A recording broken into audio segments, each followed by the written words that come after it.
আসসালামু আলাইকুম। আমি ডাক্তার খন্দকার শরীফুল ইসলাম শরীফ। আজকে আমি গ্যাস্ট্রিক সম্পর্কে কিছু আলোচনা করব। আসলে গ্যাসটি কিভাবে প্রথমত হয়, গ্যাস ও পেট ফোলা হোমিওপ্যাথিক ওষুধের সম্পর্ক আপনাদের কিছু আমি আজকে জানাবো। গ্যাস ও পেট ফোলা সাধারণত বদহজম এবং তলপেট অঞ্চলে অত্যাধিক গ্যাস জমা হওয়ার কারণে ঘটে।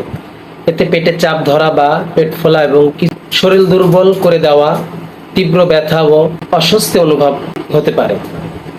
ফুলে যাওয়া এবং গ্যাসের অন্যান্য কারণগুলির মধ্যে রয়েছে গম বা আটা। এ ধরনের খাবারগুলি খেলে পেট ফুলে যেতে পারে।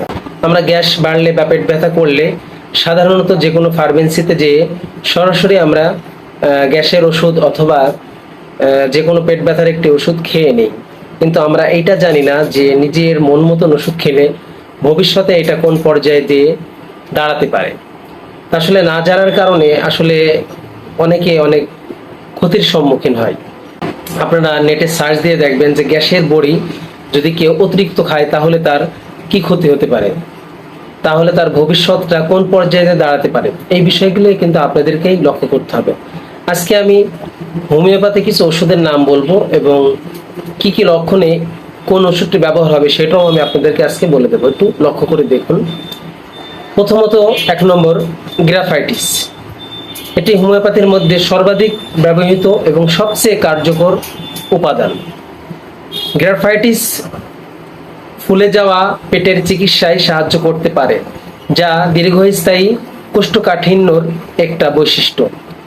যখন পেটের ভিতরের গ্যাস বেরোতে পারে না, তখন দেহ থেকে বেরিয়ে যাওয়ার পরিবর্তে গ্যাসটি জমা হয়ে যায় এবং পেটের ভিতরে প্রচুর অস্বস্তি এবং ব্যথা তৈরি করে। এছাড়াও যখন পেটের গ্যাসের সঙ্গে কোনো আপত্তিকর গন্ধ বেরোয়, তখনও এই ওষুধটি ব্যবহার করতে পারেন। 2. কার্বোভেজ। এটি ফোলাভাব এবং গ্যাসের চিকিৎসায় অন্যতম সেরা একটি হোমিওপ্যাথিক ওষুধ। সাধারণত এই ওষুধটা সবচেয়ে বেশি দেওয়া হয়, বিশেষ করে যখন গ্যাস জমে জমে ফোলাভাবের সঙ্গে ঢেকুর ওঠে। পেটে জমা হওয়া বাতাস অনেক রোগীর শ্বাসকষ্টের জন্ম হতে পারে। সব ক্ষেত্রে এই জাতীয় ওষুধটি বিস্ময়করভাবে কাজ করে বলে আমরা মনে করি হোমিও ডাক্তাররা। 3 নম্বর অ্যাবিস্ক্যান। এটি বেদনাদায়ক ফোলাভাবের জন্য একটি প্রাকৃতিক হোমিওপ্যাথিক ওষুধ, যা বুক ধড়ফড়ের ক্ষেত্রে কাজে আসে। এই জাতীয় ক্ষেত্রে পেট জ্বলনের সঙ্গে লড়াই করার জন্য ডাক্তাররা এই ওষুধটি লিখে দিতে পারেন। এই ওষুধের দ্বারা চিকিৎসকরা এমন অন্যান্য লক্ষণগুলির মধ্যে হঠাৎ পেট মুচড়ে দেওয়াও রয়েছে। 4 নম্বর ম্যাগনেসিয়া ফস। গ্যাস এবং ফোলাভাব থেকে যখন পেটে অসহনীয় ব্যথা হয়, এই ওষুধটি তার চিকিৎসা করতে সহায়তা করে। এছাড়াও গ্যাস জমা হওয়ার কারণে এটি পেটের পূর্ণতা বোধের চিকিৎসার জন্যও ব্যবহার করা যেতে পারে। তার পাশাপাশি এই ওষুধ দ্বারা চিকিৎসা করা অন্যান্য লক্ষণগুলির মধ্যে রয়েছে ঢেকুর বা হিক্কা ওঠা। 5 নম্বর রাফানাস। গ্যাস পেটের অস্বাভাবিক হজম প্রতিক্রিয়াকে বাধা দেয়। এই রাফানাস ওষুধটি তার সকল চিকিৎসার জন্য নির্ধারিত হতে পারে।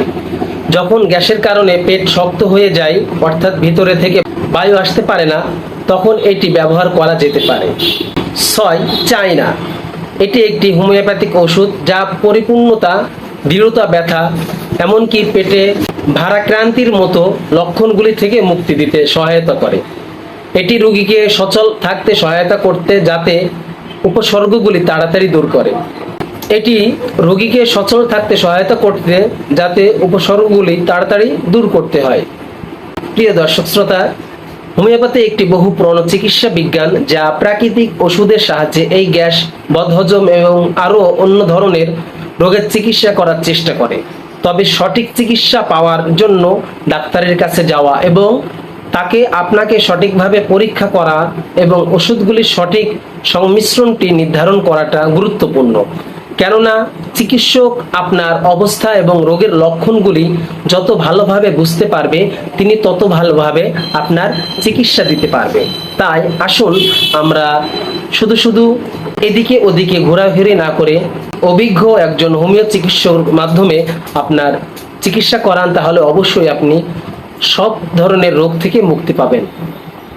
ভালো থাকুন, সুস্থ থাকুন। আগামীতে আবার নতুন কোনো ভিডিও নিয়ে আপনাদের সামনে উপস্থিত হব। আসসালামু আলাইকুম ওয়া রাহমাতুল্লাহি ওয়া বারাকাতুহু।